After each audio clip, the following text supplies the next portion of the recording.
Hey guys, my name is Jeff, and this is the Carbon Fiber Revenge GT from Peregrine Automotive. The Revenge GT was designed as a track-dominating street car with a limited production of just 10 cars, 6 coupes, and 4 convertibles, each uniquely finished with a conversion cost starting at $149,000, not including the cost of the donor car, which is pretty good considering most carbon fiber bodies usually exceed $100,000 just in development costs.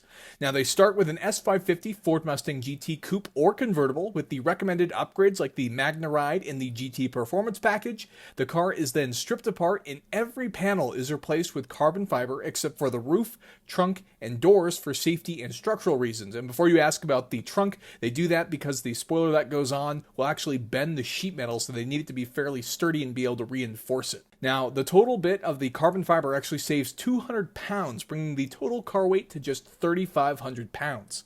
The carbon fiber widebody also adds functional aero with the front splitter and rear diffuser, along with brake cooling ducts and heat extraction vents in the hood.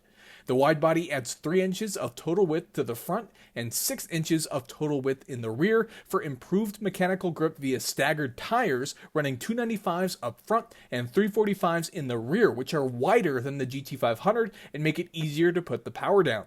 This particular car also features the GT spoiler, which generates additional downforce, but thanks to a relatively low profile, does not add much drag.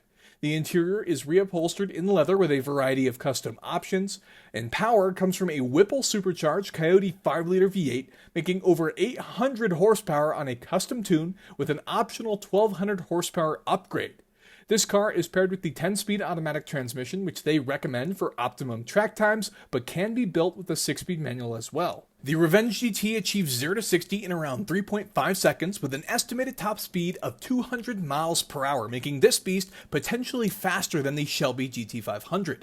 Underneath, the Revenge GT has been lowered, given a carbon fiber underbody like the most expensive supercars and Formula 1 cars, and custom suspension with aluminum A-arms.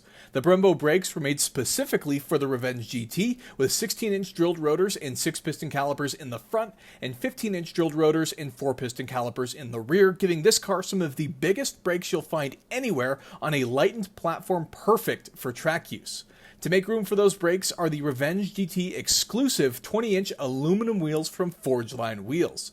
So that's the end of the video. Let me know what you guys think below about the crazy Revenge GT, which is just an awesome purpose-built track car that was meant to keep streetable, but keep up with supercars and even hypercars. If you enjoyed the video, could hit that like button for me. I'd really appreciate it. And consider getting subscribed for more videos like this in the future. Thank you so much for watching.